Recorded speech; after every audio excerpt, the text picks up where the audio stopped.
nous réconforte énormément, qui nous fait très plaisir. Merci, nous sommes 300 ce soir à l'Alcazar pour voir Apocalypse Now en présence de deux invités exceptionnels dont je vais vous dire quelques mots.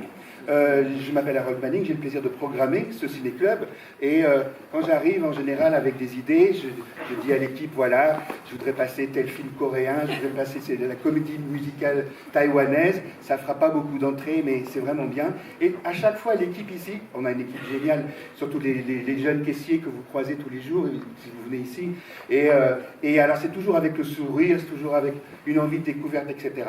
Alors bien sûr quand j'ai dit que j'avais envie de passer Apocalypse Now, là on savait qu'on allait toucher du monde heureusement, mais aussi et que j'ai proposé que les deux grands amis de l'Alcazar, que sont Aurore Clément et Dean Tavoularis soient là. Évidemment ça a été vraiment un super accueil et tout le monde était vraiment très heureux. Donc je vais d'abord, quand je vais les recevoir dans une minute, nous allons d'abord parler non pas de l'Apocalypse Now, mais du film qui vient après. Et il vient après dans la filmographie de Francis Ford Coppola, et il vient aussi après dans ma programmation, puisqu'il passe la semaine prochaine. Et ce film, il s'appelle Coup de cœur. C'est une comédie musicale, la seule comédie musicale qu'a jamais réalisé Francis Ford Coppola. Il y a une autre particularité, c'est que c'est donc le film qu'il a tourné juste après l'immense succès international, les prix, mais aussi les entrées, l'immense succès international, et il veut faire finalement le film qui est le contraire. Donc par rapport à Apocalypse Now, Coup de cœur, c'est un film chanté, enfin musical, on va dire, pas directement chanté, mais vous verrez, musique de Tom Waits.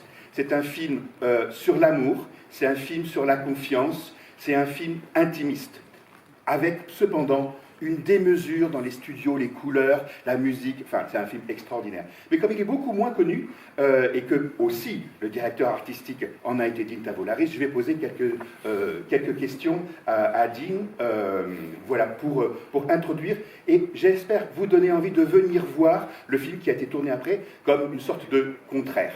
Voilà. Eh bien écoutez, quelques mots peut-être d'abord sur Apocalypse Now, qui est un film certainement célèbre, mais peut-être pour introduire. Apocalypse Now, c'est un film de 1979, et c'est un film qui a comme particularité d'être réalisé par un réalisateur encore jeune, Francis Ford Coppola, qui est quand même quelqu'un de très connu et très remarqué. Il vient d'une famille d'artistes, de musiciens. Il a étudié le cinéma à l'UCLA, il a eu l'Oscar du meilleur scénario pour Patton, il a réalisé déjà de nombreux films, dont par exemple Conversations secrètes, et puis Les Parrains 1 et 2. Et ça fait longtemps, là, on est donc en 79, ça fait longtemps qu'il souhaite, avec George Lucas, réaliser un film sur le Vietnam. Un scénario qui prendra plusieurs formes et que doit au départ réaliser George Lucas.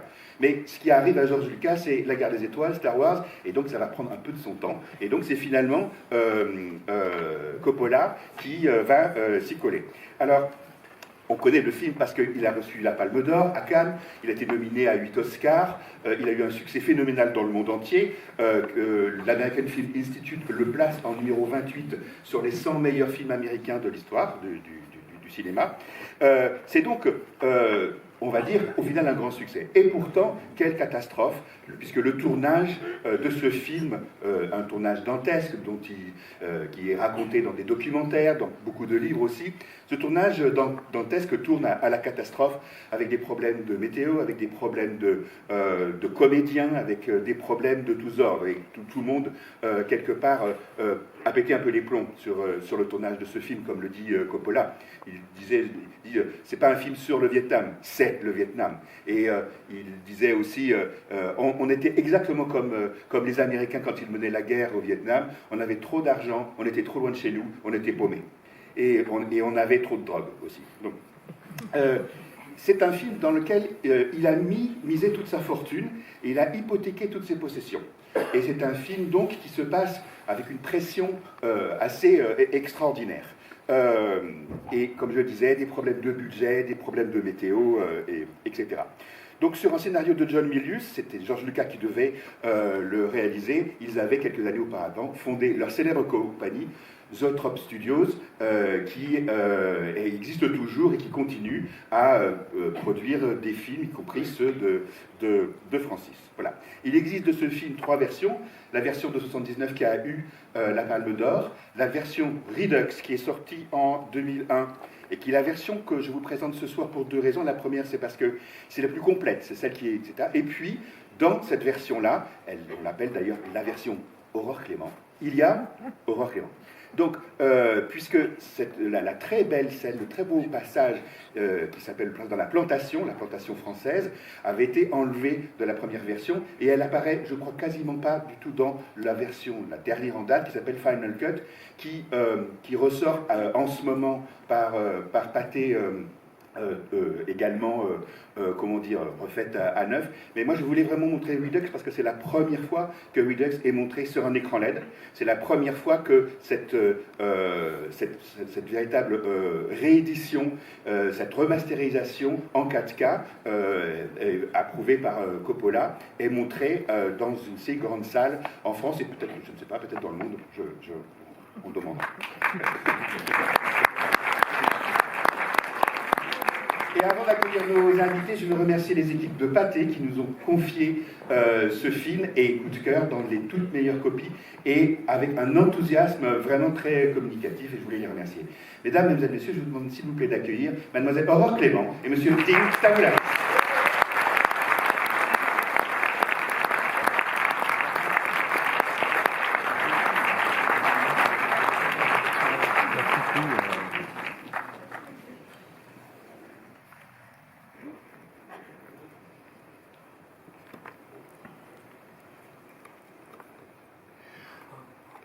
So we are going to speak a little bit about One from the Heart. On va donc parler un petit peu de coup de cœur d'abord pour commencer. Quel était votre sentiment après Apocalypse? Dans quel état d'esprit étiez-vous après le tournage d'Apocalypse Now quand vous avez commencé à travailler sur coup de cœur? What was your feelings about the trade, about your work after the shooting of Apocalypse and before starting to work on One from the Heart? Well, it was a relief, with one word that comes to mind. It was fresh. Of course, Apocalypse was a death trap kind of existence, and One from the Heart was fresh and relief. C'était vraiment un grand soulagement parce que Apocalypse avait été comme un piège mortel et coup de cœur, c'était léger et c'était un soulagement. How did Coppola talked you into One from the Heart? Comment est-ce que Coppola vous a présenté le projet coup de cœur? It was simple. He came to me one day and he said that he was working on a script. Il m'a dit un jour qu'il travaillait sur un scénario. And more or less, we took it for granted without contracts or discussions that I was going to work on this new film, and then I was waiting for the fresh pages of the script that he was working on. On a discuté pas mal, et puis on a signé un contrat. Il était donc clair que j'allais travailler ce film, et puis j'ai attendu le scénario lui-même, ce qu'on allait tourner. You mean you agreed to do the film without knowing what it was about? Ça veut dire que vous avez été d'accord pour tourner le film sans savoir de quoi ça parlait. One from the Heart. Yes. I knew verbally what it was about, but I didn't read the script. And he was not directing the movie. He was writing the scenario. On en avait parlé oralement, mais je n'avais pas lu le scénario. En fait, à cette époque, Francis ne réalisait pas le film. Il l'écrivait, le produisait. I didn't know about that there was another director. Je ne savais pas qu'il y avait un autre réalisateur. Yes, Armin Bernstein was writing the script and directing, and Francis was rewriting. And excuse me, at one moment, Francis became the director, and Armina became the screenwriter. Armin Bernstein, qui était le scénariste, devait réaliser. Puis il y a eu un moment où Coppola a pris les commandes et a réalisé le film. Do you know why this happened? Est-ce que vous savez pourquoi? Was Coppola unhappy with Bernstein as a director? No, because he continued to be on the set, and they were cordial. I don't think it was bad feelings. I think it was business.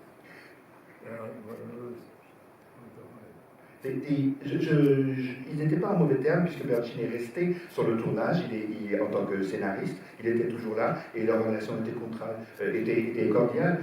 Je crois que c'était une question de business, une question de commerce entre eux. Bernstein's script was two couples and a love story, kind of like a TV drama could be today. Not that it was like that. And it was set in Chicago. Selon le script d'origine, c'était deux couples que l'on suivait, et ça se passait à Chicago, et ça ressemblait un peu à des romances qu'on voit dans certains qu'on voyait dans les téléfilms. In a few days, Francis came down with new notes. He said the story needs some vitality, and he was making these changes. The story now would take place in Las Vegas, and it would be primarily a musical. Et puis, le projet a vraiment évolué sous l'influence de Coppola, pour qu'on allait se concentrer sur un seul couple. Ça allait se passer à Las Vegas, la ville où on se marie si facilement, la ville des rêves, la ville où on joue au casino. Et puis, ça allait être une comédie musicale. Can you tell me what were the specifics of this particular shoot? Est-ce que vous pouvez nous décrire quels étaient les aspects spécifiques de ce film très particulier, coup de cœur? Well, there were story, artistic considerations that changed, and there was a lot of technical innovations. It was somehow going to be a movie made with one shot. C'est sur ce film qu'on a vraiment inventé beaucoup de choses, il y a beaucoup d'innovations techniques, etc.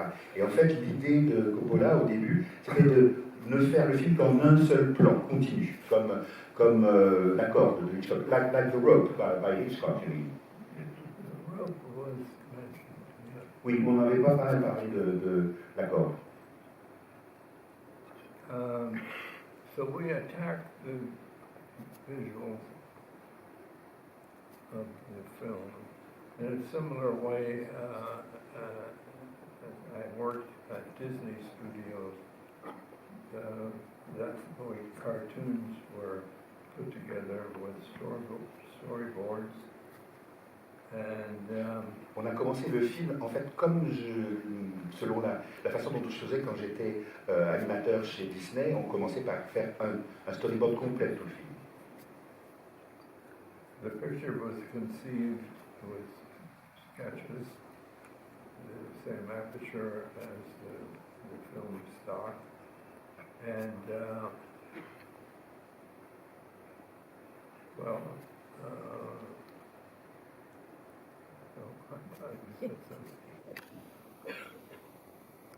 and when you shot a scene, it's boring to talk about it technically, but you have what we call a war room, and you surround the four walls with storyboards on which are pinned drawings of the scene. Ça peut être un peu barbare de parler de technique, mais en général, dans un film, on a une pièce qu'on appelle le war room, la cellule de crise, où on dispose partout, sur tous les murs, des images, des informations sur le film. Et là, on n'avait que des dessins. And as you shot, then when you began to shoot, you removed that image. And when you removed all the images, having shot them, the picture was over. The filming part. D'habitude, on retire du mur les images de la séquence qui a été tournée, qui est en boîte. Today the film would be, I think, have more range to and more tools. Just watching a French commercial of an automobile or something is a shocking thrill. You can do so much, and we all know that the technology doubled and tripled. Aujourd'hui, les outils technologiques pour réaliser ce film ont énormément évolué et même pour tourner une publicité pour une voiture, il y a beaucoup plus de possibilités, beaucoup plus de moyens. But that's also the beauty of that film, is that it's a film very much about the technique of the time. Mais c'est ça la beauté aussi de ce film, c'est qu'il parle beaucoup de la technique. And they're all miniatures, there's nothing from a computer. Thank you for pointing that out. That's a critical thing to remember. It was the technology of the time. Vous avez raison de souligner que c'est un film qui parle beaucoup de la technologie de son époque et de dire que c'est sa particulière beauté de ce film. Yeah. Can I ask you a last question about One for the Heart, une dernière question sur coup de cœur? There's so much creativity in this. Il y a tellement de créativité partout dans ce film. Do you reckon that all of the creativity is on screen or some of it could not be filmed? Est-ce que vous pensez que toute cette créativité se retrouve sur l'écran ou pensez-vous qu'il y a des idées, des choses, des concepts qui n'ont pas pu à l'époque être filmés? Some could not be filmed. Some was difficult to film, but finally was filmed. The driving the convertible, when you consider the technique that was being used, and if you shoot someone driving a convertible, you do it with process screens, right? Il y a des choses qui, techniquement, on n'a pas pu réaliser, on n'a pas pu mettre sur l'écran. Cela dit, la plupart des idées, elles étaient très difficiles à réaliser, à mettre à l'écran, mais on y est arrivé. La scène, quand on filme quelqu'un qui conduit une camionnette, aujourd'hui, on mettrait des fonds verts et ce serait assez facile à réaliser. Mais à l'époque, ça n'existait pas. Well, making headshots, they had to be made. Normally you would go out to Nevada and shoot mats, and that would be it. But with the apertures that were being used, it was very difficult. As I said at the beginning, it was finally doable, but it was very difficult. And other shots were given up. Cette scène c'est où effectivement on suit la camionnette, et tous les plans aussi qui ont été réalisés avec la technique des matte painting, c'est-à-dire on filme à travers une vitre où certains éléments sont dessinés. On est allé dans le Nevada pour les préparer et pour les préparer sur place dans des décors réels. Mais comme je le disais, la plupart des idées quand même du film ont été difficiles à réaliser, mais elles se retrouvent à l'écran. And it's also the most beautiful credit scene ever. C'est aussi la séquence de générique la plus belle du monde. Don't you think? Thank you. I take it as a compliment. Je prends ça comme un compliment. Bon, si vous voulez bien, on va passer à Apocalypse Now. Comment une jeune actrice qui vient pas du milieu, qui a été connue et remarquée par Louis Malle en faisant la couverture en tant que mannequin de Elle, qui a donc tourné à l'époque avec Louis Malle, Miloš Forman, Boisset, etc., et qui vient de tourner Les Rendez-vous d'Anna de Ackerman, qu'on a vu ici, que vous êtes venu présenter ici. Comment est-ce qu'on va sur ce film? Comment est-ce que, vous allez me dire en hélicoptère, mais je veux dire, comment est-ce qu'on y arrive? Si je peux me permettre, je ne peux pas reprendre tout ce que vous avez dit, mais pour One from the Heart, je ne dirai jamais aussi bien que Dean, mais quand je l'ai vu tourner, le film que vous allez voir la semaine prochaine, la voiture, on dit la voiture, mais ces séquences de voitures qui sont découpées, archi 1000 fois découpées, qui est le travail unique de ce monsieur qui est un visionnaire et qui a fait la même chose dans Bonnie and Clyde, la même chose peut-être un peu plus avancée dans One from the Heart, qui est une spécificité d'une certaine façon de Dean, de travailler, et qui est, on ne peut pas imaginer à quel point ce travail de découper, et dans One from the Heart, cette fameuse scène avec Terry Garr, et qu'il y a l'avion qui passe au-dessus, si c'est ça, hein, qui passe au-dessus de l'aéroport, et quand vous voyez ça... C'est Frédéric Forrest que l'on voit, le plan il a fait Frédéric Forrest. Voilà, et quand on le voit en réalité, comme je l'ai vu, moi, comme un petit enfant, comme tout le monde, de voir ça, c'est quelque chose, c'est vraiment ce qui s'appelle Hollywood, quoi, c'est rêvé. Voilà, bon, pardon. Mais répondez à la question. Je crois que tu avais une question pour le public, n'est-ce pas, qui travers une question que tu voulais poser au public à propos d'Apocalypse Now. Est-ce qu'il y en a beaucoup d'entre vous qui n'ont pas vu Apocalypse Now? Bravo! Je suis très très contente. Voilà, pour moi c'est ce qu'il y a voilà, qui va me rendre heureuse. Bon, vous allez voir un film magnifique. Magnifique. Donc comment est-ce qu'on arrive sur ce film? C'est un coup de fil ça arrive comment? Je ne peux pas tout vous dire, on ne peut pas dire de toute façon. À ce moment-là, il n'y avait pas d'email, je ne sais plus comment ça s'appelait, et ma première réaction était de dire non. Non, c'est pas possible, je ne le ferai pas. Pourquoi? Je n'irai pas. Parce que je me suis dit, c'est pas possible, Coppola, Brando, Martin Sheen, Dennis Hopper. Oh non, je ne vais pas là, pas du tout, pas du tout. Alors, vous aviez peur ou vous n'aviez pas? Transi de peur. Et puis c'était aux Philippines, moi j'habitais New York. Mais bon, et puis finalement, ça revient à une très grande amie qui est là dans la salle, qui est pour moi la plus grande comédienne. Le désir de jouer, de vouloir jouer, d'aller jouer, et passer par-dessus tout cela. Après avoir réfléchi pendant 15 jours en ne dormant pas, en me disant c'est pas possible que Coppola ne fasse pas quelque chose de cette petite femme, moi, quoi. Et puis il faut aller, au contraire, il faut y aller, il faut aller jouer, parce que ton travail c'est de jouer. Et si tu as le désir d'aller jouer, alors vas-y ma petite.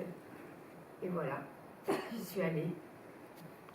Est-ce que quand vous arrivez sur le tournage, est-ce que vous avez lu un scénario qui sera respecté? Est-ce que c'est quoi l'ambiance que vous trouvez là? Vous connaissez peut-être pas grand monde sur ce plateau. Je connais personne. Je connais personne. Et alors j'ai l'impression que je ne retrouverai jamais dans mon pays. que c'est la fin du monde, que c'est Conrad, c'est le bout du monde, quoi. Je me suis dit, mais si jamais je vais pas bien, qu'est-ce que je vais faire? Et je ne pourrai jamais rentrer, je vais mourir là, en ayant une porte bleue des tigres de tous ces hommes qui étaient là complètement fous, complètement fous, bien en même temps, concentrés dans leur travail. Coppola qui cherchait, mais qui cherchait d'une façon admirable, parce que quand même c'est ça aussi. Et puis une fois qu'on est devant eux, on y va, parce qu'il faut jouer. Même si on va pleurer, même si le metteur en scène va crier après vous, et il crie, et il a raison de crier, pourquoi pas. Et quand on voit, ça c'est pour vous faire rire un tout petit peu, et quand on voit que M. Coppola dit à Marlon Brando qu'il faut qu'il maigrisse, et que lui n'écoutera pas ce qu'il dit, et que moi en cachette je vais lui donner des bananes, et qu'il ne maigrira pas, mais qu'il fera, à mon avis, le plus beau rôle dans sa vie. Voilà. Pour revenir à une chose. Vous êtes responsable des bananes, ce film. Un peu responsable des bananes. Quand tu dis tout à l'heure, Harold, que la séquence de la plantation française a été coupée, d'abord, elle n'a pas été coupée. Il y a eu 12 séquences qui ont été enlevées du film pour des raisons de production. Si Coppola avait montré le film à ce moment-là avec les 12 séquences, il ne pouvait projeter que 3 séances par jour. Donc les producteurs ont dit out. Et c'est pour cela que nous nous sommes retrouvés 12 séquences enlevées. Et je pense que les 12 séquences ont été remises. D'ailleurs, ah non, je ne vais rien dire parce que vous n'avez pas vu le film. Enfin voilà, je suis revenue. Qu'est-ce que ça fait quand on arrive au festival local de découvrir qu'en fait vous n'êtes pas dans le film? Est-ce que c'est difficile?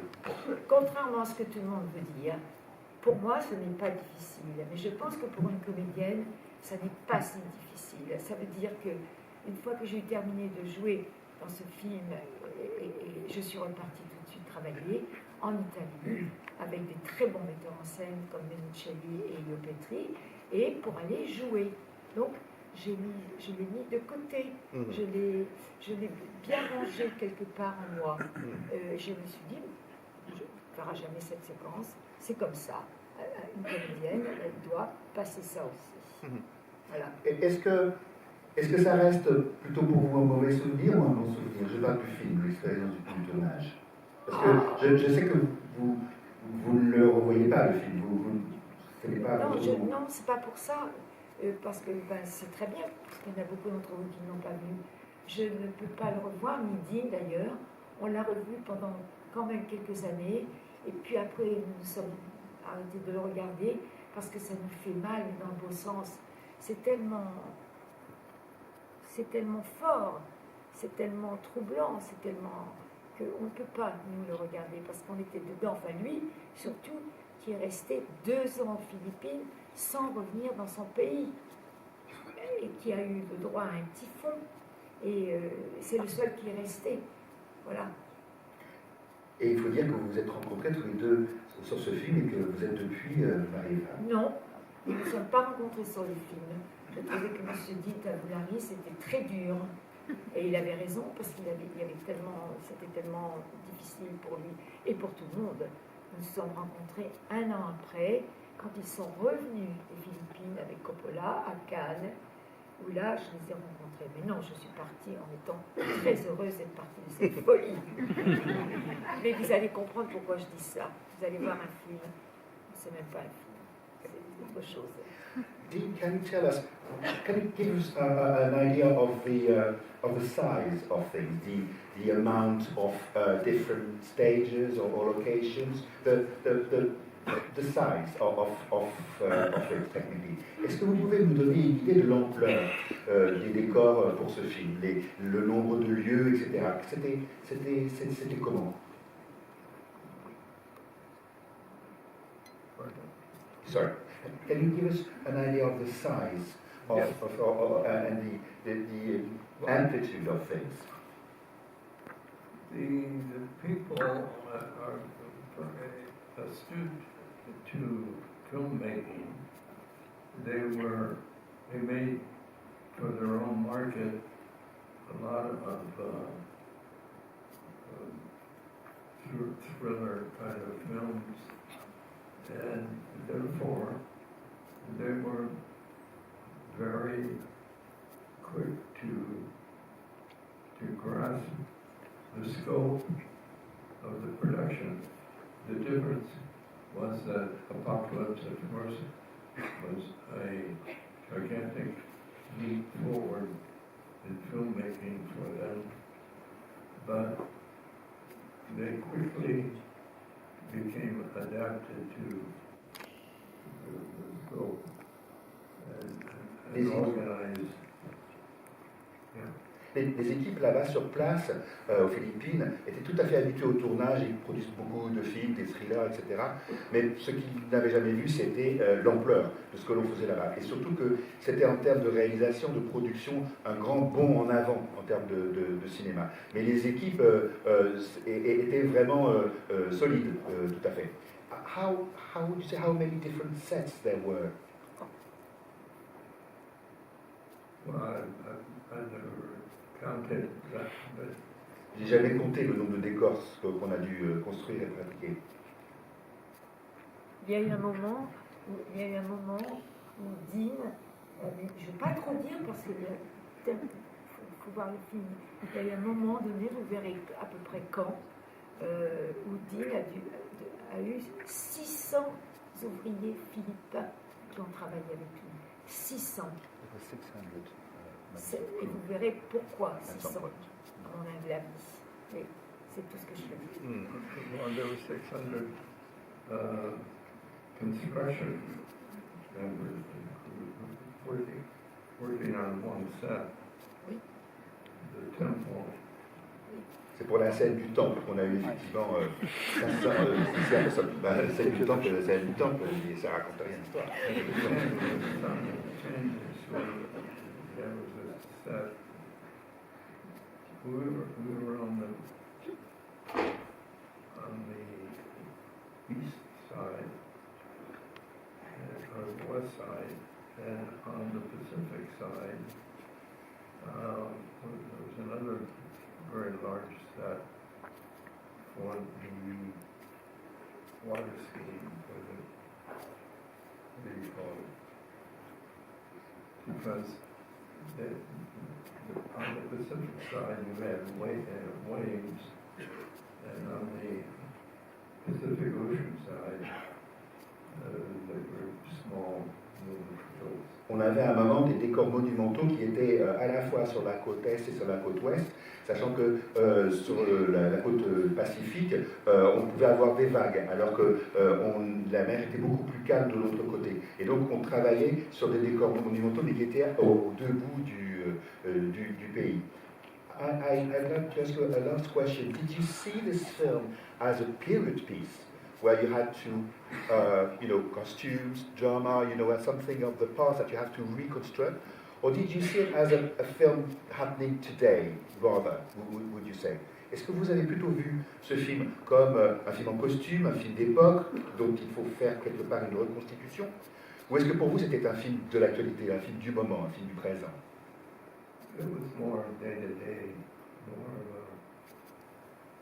it wasn't connected to like a script or a story, a page, you turn page. It was a grind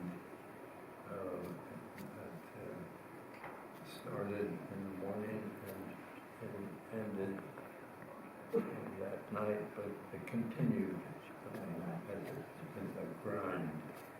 C'était vraiment quelque chose sur lequel on travaillait au jour le jour, qui était vraiment ancré dans notre quotidien. Et ce film, on commençait la journée et il était complètement en nous. On devait s'adapter à tellement de choses. Et donc ça se passait vraiment jusqu'au soir. Et puis, en fait, même la nuit, ça nous hantait toujours. C'était tout le temps là. Bien. Aurore, peut-être un dernier mot sur Apocalypse, avant de passer le film, peut-être. Oh. Je ne sais pas si c'est un film que vous allez voir. C'est au-delà d'un film. J'ai envie de dire plein de choses, mais je ne le fais pas parce que c'est tellement fort. Oh. Voilà, et puis il ne faut pas oublier la musique.